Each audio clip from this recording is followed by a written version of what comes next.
کیا میں ہم تو اسی لیے کہتے ہیں جو رسول کا روبرو ہو جائے، جو رسول کے روبرو ہو جائے پھر اس کو جنت کی حاجت نہیں رہتی۔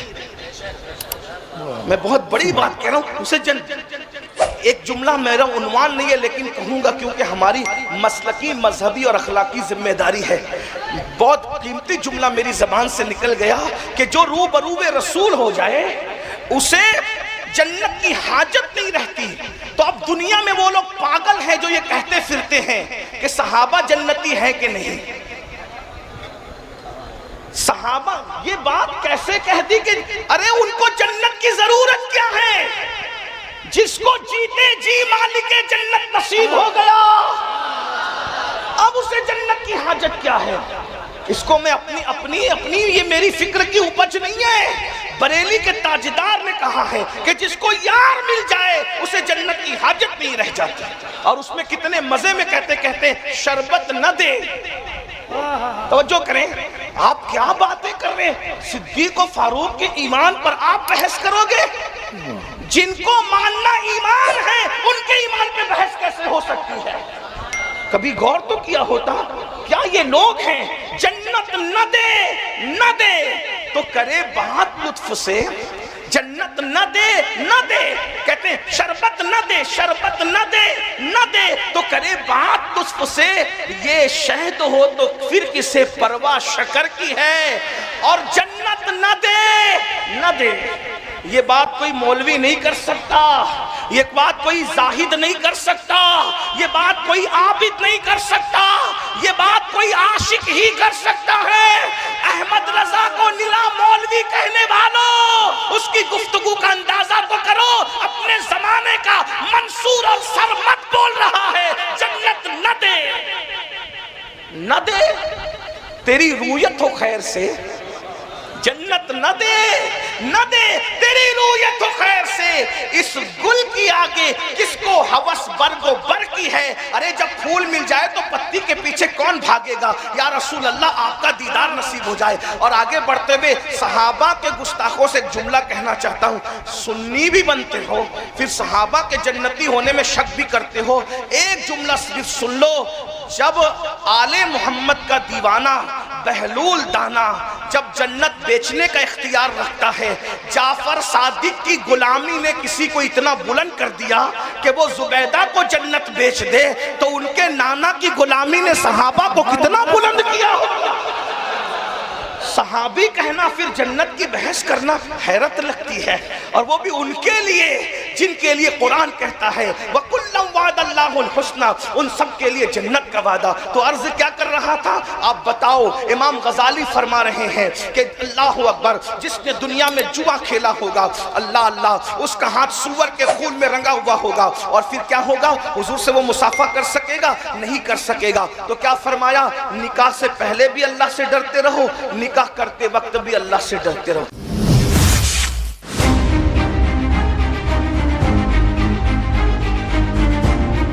یعنی زنا کرنے والے جب میدان محشر میں آئیں گے تو ان کی شرمگاہوں کی بدبو کی وجہ سے پورا محشر جو ہے وہ تعفن کے اندر ڈوب جائے گا۔ بدبو اتنی خطرناک ہوگی، اہل محشر سوال کریں گے یہ بدبو کس چیز کی ہے؟ تو جواب دیا جائے گا یہ زانیوں کی اور بدکاری کرنے والوں کی بدبو ہے۔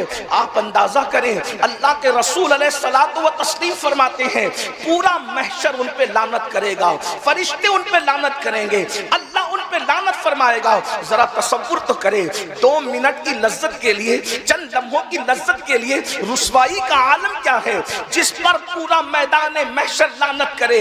وہ بدکار لوگ ہیں، اسی پر بس نہیں، اللہ کے سچے رسول صلی اللہ علیہ وآلہ وسلم ارشاد فرماتے ہیں پھر اللہ حکم دے گا۔ اس حدیث مبارکہ کا اگلا حصہ ہے، اللہ حکم دے گا حضرت مالک کو جو جہنم کے داروغہ ہیں، اللہ حکم دے گا ان کو جہنم جہنم کی آگ کی قمیص پہنائی جائے. اللہ اکبر. ذرا تصور تو کرو وہ جوان جو گندی فلمیں دیکھ کر شادی سے پہلے, یا وہ بچیاں جو نادانی کی وجہ سے شادی سے پہلے اپنا سب کچھ لٹانے کی کوشش کرتے ہیں, میں ان سے گزارش کروں گا, یہ کسی مولوی صاحب کا قول نہیں ہے, یہ مولا مصطفیٰ جان رحمت کا فرمان ہے. آج کل کے نوجوان بچے اور بچیاں کہتے ہیں یہ مولانا لوگ تو ڈراتے ہیں. میرے بچیوں, میرے بھائیوں, مولانا کے ڈرانے کی بات نہیں ہے, یہ مولا مصطفیٰ جان رحمت کی بات ہے, جن کی زبان کی شان یہ ہے, وہ زبان جس کو سب کن کی کنجی کہے, اس کی نافذ حکومت میں لاکھوں سلام.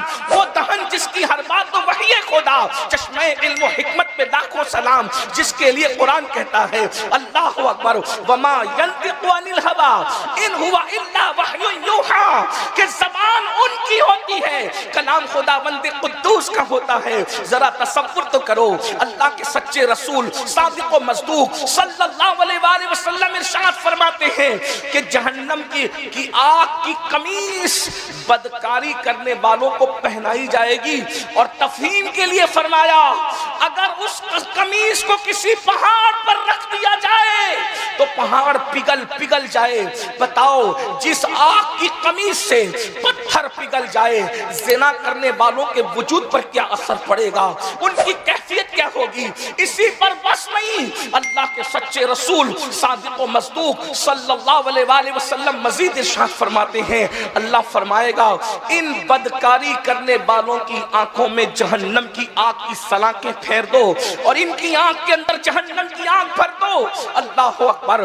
ذرا تصور میں لائیں, مصطفیٰ جان رحمت کی شان رحمت للعالمین پہ قربان ہو جائیں. میرے آقا نے کس قدر تفصیل کے ساتھ بدکاری کرنے والوں کا عذاب بیان کر کے ہمیں آگاہ کر دیا کہ لذت کے لیے گناہ مت کرنا, لذت کے لیے گناہ مت کرنا, اپنے آپ کو برباد مت کرنا, اپنے آپ کو تباہ مت کرنا. ذرا تصور کرو میری قوم کے جوانوں, جو آنکھیں ننھا سا تنکا برداشت نہیں کر سکتی, جو آنکھیں دھواں برداشت نہیں کر سکتی, جو آنکھیں پیاز اگر کٹ رہی ہو تو پیاز کٹتے وقت تو جو ننھے ذرات ہماری آنکھوں میں جاتے ہیں, جب آنکھیں اس کو برداشت نہیں کر سکتی تو اللہ اکبر, یہ جہنم کی جو آگ ہے دنیا کی آگ سے 70 درجہ زیادہ گرم ہے. اللہ اکبر. جب جہنم کی آگ کی سلاخیں آنکھوں کے اندر ڈالی جائے گی اس وقت ہمارا کیا بنے گا. میرے آقا مزید ارشاد فرماتے ہیں ان بدکاری کرنے والوں کے ہاتھوں کو ان کی گردن سے جہنم کی زنجیروں سے باندھ دیا جائے گا, اور اس کے بعد اللہ اکبر وہ کہیں گے ہم پہ رحم کرو, ہم پہ رحم کرو. تو اس وقت فرشتے کہیں گے, حضرت مالک داروغہ جہنم کہیں گے او بدبختوں بدکاری کرنے والوں, جب اللہ تم پر رحم نہیں کرتا تو ہم کون ہوتے ہیں تم پہ رحم کرنے والے. آج تمہاری بدکاری کی سزا یہی ہے. اس لیے یاد رکھنا میری قوم کے جوانوں, اچھی طرح یاد رکھنا, جب بھی نفس برگلائے, جب بھی نفس جرم کی طرف لے جائے, جب بھی نفس جو ہے اللہ اکبر بدکاری کی طرف لے جائے تو اس عذاب کو یاد کر لینا, اس گناہ کی سزا کو یاد کر لینا. اس لیے کہ اللہ بہت غیور ہے, وہ غیرت والا ہے, وہ بدکاری کو کبھی پسند نہیں کرتا. حتیٰ کہ اللہ نے نبی کے حرم میں کافر عورتوں کو تو داخل ہونے کی اجازت دی ہے, لیکن اللہ نے نبیوں کے حرم میں کسی بدکار عورت کو داخل ہونے کی اجازت نہیں دی ہے. بعض انبیاء کرام کی عورتیں کافر تو ہوئی ہیں لیکن کسی بھی نبی کی بیوی کبھی بدکار نہیں ہوئے ہیں. اسی لیے تو ہم کہتے ہیں جب اور انبیاء کی بیویاں بدکاری سے محفوظ رکھی گئی کفر کے باوجود, تو جسے سید الانبیاء بنا کر کے بھیجا گیا ہو اور پھر ایسی بیوی جس کے بستر پہ قرآن نازل ہوا ہو, اللہ تبارک و تعالیٰ نے ان کی کیسی حفاظت کی ہوگی. اس لیے عقیدے کا تحفظ بھی ضروری ہے. اللہ اکبر. تو یاد رکھیے جب تک کہ نکاح نہ ہو اللہ سے ڈرتے رہو, نگاہوں کی حفاظت کرتے رہو. یہاں نگاہ کی حفاظت کے بارے میں ایک حدیث یاد آئی. اللہ کے رسول علیہ السلام فرماتے ہیں آنکھیں بھی زنا کرتی ہے, آنکھیں بھی زنا کرتی ہے. صحابہ نے پوچھا حضور آنکھیں کیسے زنا کرتی ہے؟ فرمایا نامحرم عورتوں کو دیکھنا یہ آنکھوں کا زنا ہے. آج لوگ کہتے ہیں عبادت میں لذت نہیں ملتی، عبادت میں لذت نہیں، کیوں ملے گی؟ اس لیے کہ ہم نے اپنی آنکھوں کو آوارہ کر دیا۔ سید الطائف حضرت جنید بغدادی رضی اللہ تعالیٰ سے کسی نے کہا عبادت میں لذت نہیں ملتی، فرمایا شاید تو نے کسی زانی کی آنکھ میں جھانک لیا ہوگا، اسی لیے اللہ نے تجھ سے عبادت کی لذت کو چھین لیا۔ مجھے بتاؤ، زانی کی آنکھوں میں جھانکو تو عبادت کی لذت چلی جائے؟ جس قوم کے نوجوان رات کے 3 بجے تک زنا کی فلمیں دیکھیں، انہیں عبادت میں لذت کیسے مل سکتی ہے؟ عبادت میں سرور کیسے آ سکتا ہے؟ اور سنیے، امام المتکلمین علامہ نقی علی خان علیہ رحمت و رضوان اپنی کتاب تفسیر علم نشرہ میں ایک حدیث نقل کرتے ہیں، بڑی خوبصورت حدیث ہے۔ اللہ کے سچے رسول صلی اللہ علیہ وآلہ وسلم نے فرمایا کہ جو جوان کسی خوبصورت عورت کو دیکھ کر نظر پڑنے سے پہلے یا نظر پڑ رہی ہو، اس وقت تو یہ سوچے کہ اللہ مجھے دیکھ رہا ہے، اور فوراً خدا کے خوف سے اپنی نگاہوں کو خوبصورت عورت دیکھنے سے بچا لے، اسی وقت اللہ اسے بے حساب جنت نعیم میں داخل کرنے کا وعدہ فرما لیتا ہے، فیصلہ فرما لیتا ہے۔ اس لیے نکاح کرنے سے پہلے اللہ سے ڈرتے رہو، یعنی پاک دامن رہو۔ دوسری بات، نکاح کرتے وقت اللہ سے ڈرو، یعنی جب نکاح کر رہے ہو تو یہ تو کہتے ہو کہ نکاح سنت ہے، نکاح سنت ہے، نکاح تو سنت ہے، مگر نکاح کرتے وقت تو کون سی سنت پر عمل کر رہے ہو یہ بتاؤ۔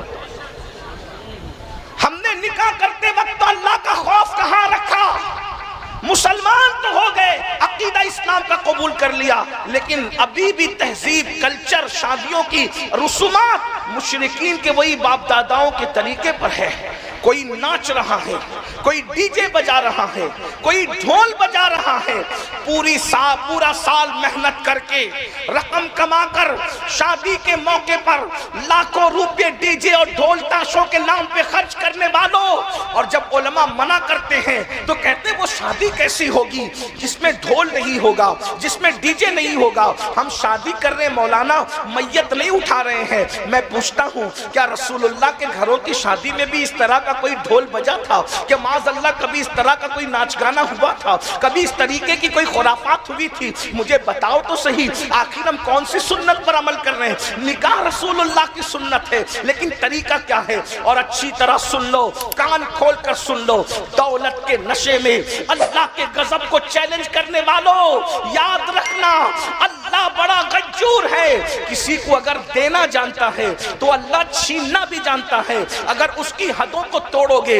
بھول گئے فرعون کا انجام، بھول گئے نمرود کا انجام، بھول گئے بخت نصر کا انجام، بھول گئے قارون کا انجام، بھول گئے شداد کا انجام، نہیں دیکھا؟ دولت کے نشے میں جب یہ ڈوب گئے تھے، قدرت نے ان کے ساتھ کیا کیا؟ اللہ اکبر، کسی کو دریا میں غرق کر دیا، کسی کو لنگڑے مچھر سے ہلاک کر دیا۔ ارے نہیں کسی کو دیکھتے، کم سے کم مغلوں کو دیکھ لو، مغلوں نے کچھ اچھا بھی کیا، کچھ برا بھی کیا، لیکن جنہوں نے برا کیا ان کے انجام کیا ہوئے؟ اللہ اکبر۔ اس لیے کبھی دولت کے نشے میں خدا کے غضب کو چیلنج مت کرنا۔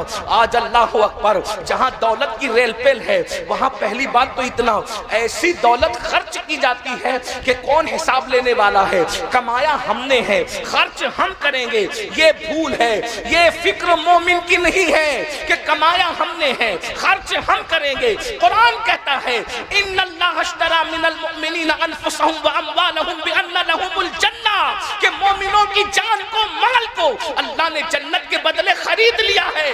مال کمایا تم نے ہے، مگر اللہ کے فضل کی وجہ سے۔ اچھی طرح یاد رکھنا، مال بازوؤں کی قوت سے نہیں آتا، مال اللہ کے فضل سے آتا ہے۔ اگر بازو کی قوت سے آتا تو کیا وجہ ہے کہ آفس میں بیٹھنے والا چند گھنٹوں میں لاکھوں کما لیتا ہے اور ٹھیلا ڈھکیلنے والا چند سکے کما پاتا ہے؟ اے سی کی آفس میں بیٹھنے والے کی محنت زیادہ ہے یا ٹھیلا ڈھکیلنے والے کی محنت زیادہ ہے؟ دونوں میں کس کی محنت زیادہ ہے؟ پتہ چلا اللہ کا فضل ہے یہ مال۔ اس لیے اگر اس کو اڑاؤ گے پٹاخوں میں، آتش بازی میں، غلط سلط رسومات میں، کہیں پر رت جگہ کے موقع پر ناچ گانے ہوتے ہیں، کہیں پر رت جگہ کے موقع پر شراب تقسیم ہوتا ہے، کہیں پر رت جگہ کے موقع پہ جوا کھیلا جاتا ہے۔ سن لو، اپنے بیٹے اور بیٹیوں کی شادی میں جوا کھلوانے والوں، حجت الاسلام امام غزالی رحمت اللہ تعالی علیہ ارشاد فرماتے ہیں، جس نے دنیا میں جوا کھیلا ہوگا قیامت کے دن ان کے ہاتھ سور کے خون میں رنگے ہوئے ہوں گے، خنزیر کے خون میں رنگے ہوئے ہوں گے۔ میں آپ سے پوچھتا ہوں، یہاں سے لے کے وہاں تک یہ جو مجمع اتنا بڑا ہے، لوگ کھڑے ہوئے بیٹھنے کو جگہ نہیں ہے، سب کے دل کی ایک ہی تمنا ہے کہ جلدی سے یہ تقریر ختم ہو اور ہم اپنے مرشد حضور سیدی امین ملت سے مصافحہ کریں۔ آپ سب کی تمنا یہ ہے۔ اللہ کی عزت کی قسم، جھوٹی قسم کھانے والوں کی 7 پشتوں پہ اللہ نے لعنت فرمائی ہے۔ اس حدیث کو ابن حجر مکی نے اپنی کتاب الزواجر میں لکھا ہے۔ لیکن ایک بات میں اللہ کی قسم اٹھا کے کہوں کہ میں آج کوئی تقریر کے لیے نہیں آیا، میری نیت یہ تھی کہ میں اپنے مرشد کی زیارت کروں، مرشد کی قدم بوسی کروں اور ساتھ میں کچھ سبق سناؤں۔ آپ سے آپ کی بھی تمنا ہوگی مصافحہ کروں، اس لیے کہ اللہ والوں سے مصافحے کی فضیلت اگر پتہ چل جائے تو تم کہیں 100 کلومیٹر دور اپنے بزرگوں سے جا کے مصافحہ کرو۔ ایک بہت بڑا بادشاہ جس کے فسق و فجور پر زمانہ گواہ تھا، جب اس کی موت کے بعد اسے کسی نے جنت میں ٹہلتے دیکھا تو کہا کہ او دشمن خدا، تو جنت میں کیسے آیا؟ تو کہا میں نے امام حسن بصری سے مصافحہ کر کے ان کے ہاتھ چومے تھے، اسی کی برکت ہے کہ اللہ نے مجھے بے حساب جنت عطا فرما دیا۔ تو آج آپ کی ہماری تمنا بھی تو یہی ہوگی کہ ہم اپنے مرشد سے مصافحہ کریں۔ اور کون مرشد جو صرف نام کا امین نہیں ہے بلکہ اپنی بزرگوں کی روایات کی بھی امین ہے، اپنے بزرگوں کے نظریات کی بھی امین ہے، اپنے بزرگوں کے عقائد کے بھی امین ہے۔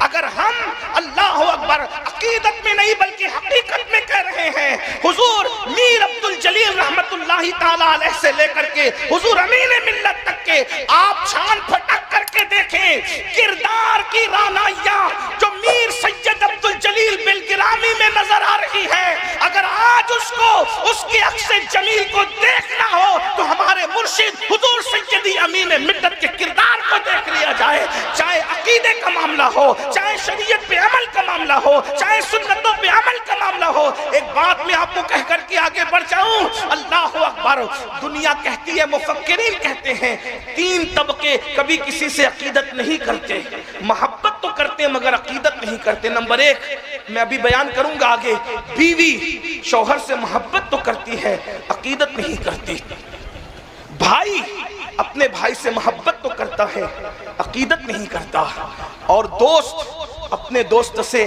محبت تو کرتا ہے عقیدت نہیں کرتا۔ یہ 3 طبقے عقیدت کے معاملے میں بڑے کمزور ہیں۔ لیکن اگر کسی کا بھائی کسی سے عقیدت کرے تو سمجھنا کہ وہ بندہ یکتائے زمانہ ہے، وہ بندہ فرد فرید ہے۔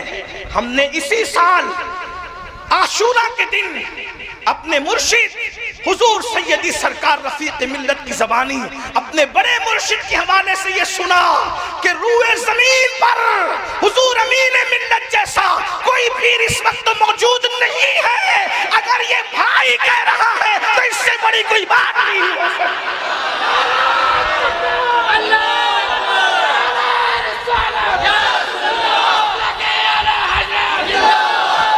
ورنہ میں کسی کو ٹارگٹ کے لیے نہیں کہہ رہا ہوں، صرف سمجھانے کے لیے کہہ رہا ہوں۔ ورنہ ہم نے تو یہ سنا ہے کہ بھائی بھائی کے بارے میں کہتا ہے وہ تو پیر ہونے کا حقدار نہیں ہے، نماز نہیں پڑھتا، روزہ نہیں رکھتا، اور یہ کرتا ہے اور وہ کرتا ہے، اس لیے کہ بھائی بھائی کو زیادہ جانتا ہے، بھائی بھائی کو زیادہ جانتا ہے، اس لیے بھائی کی گواہی بہت بڑی ہے۔ اور وہ بھی کون سا بھائی؟ کوئی عام بھائی نہیں، حضور رفیق ملت جیسا بھائی اگر کسی کے بارے میں کہہ دیں، اللہ اکبر، ہمیں فخر ہے کہ ہماری نسبتیں اس خانقاہ ماہرہ سے استوار ہے جس ماہرہ مطہرہ سے جڑنے کے بعد مولوی احمد رضا کو اعلیٰ حضرت بنایا جاتا ہے اور مولوی عبد القادر کو تاج الفعول بنایا جاتا ہے۔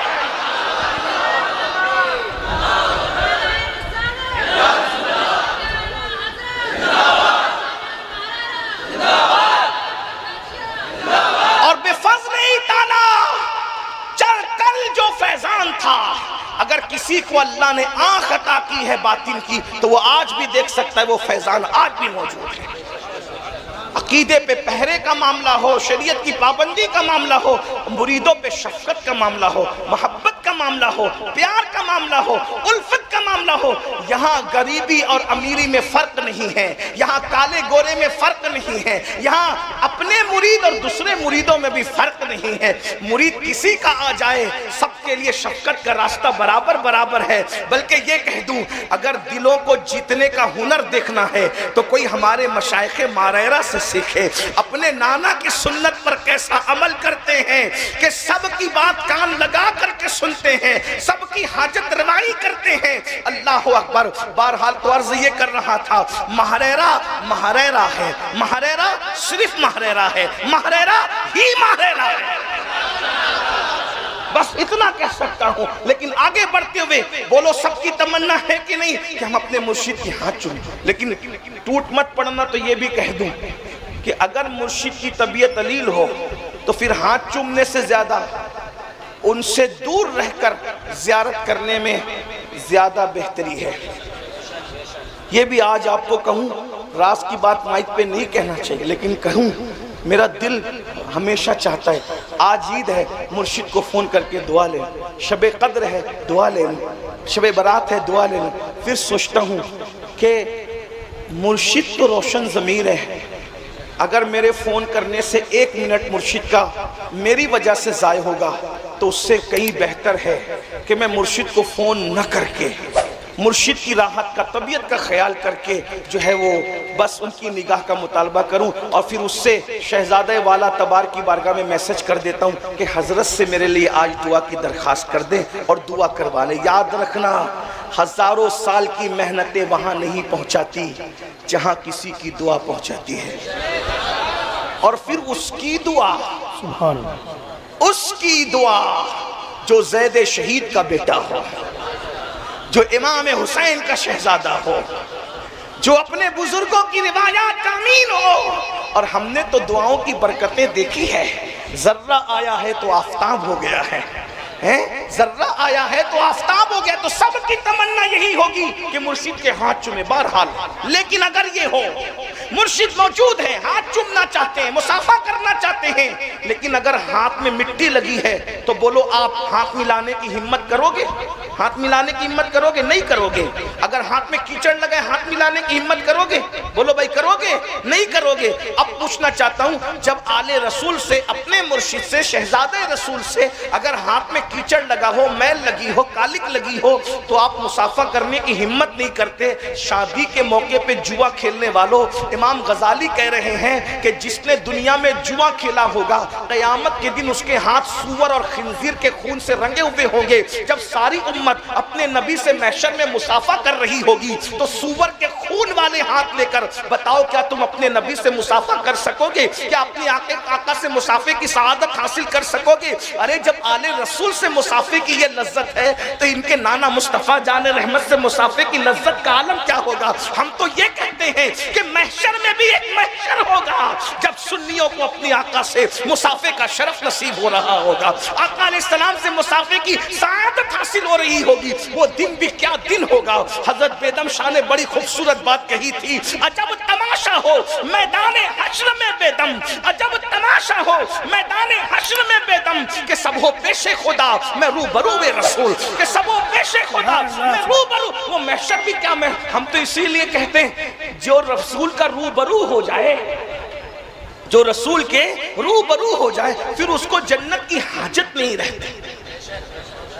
میں بہت بڑی بات کہہ رہا ہوں، اسے ایک جملہ میرا عنوان نہیں ہے لیکن کہوں گا کیونکہ ہماری مسلکی، مذہبی اور اخلاقی ذمہ داری ہے۔ بہت قیمتی جملہ میری زبان سے نکل گیا کہ جو روبرو رسول ہو جائے اسے جنت کی حاجت نہیں رہتی۔ تو اب دنیا میں وہ لوگ پاگل ہیں جو یہ کہتے پھرتے ہیں کہ صحابہ جنتی ہیں کہ نہیں۔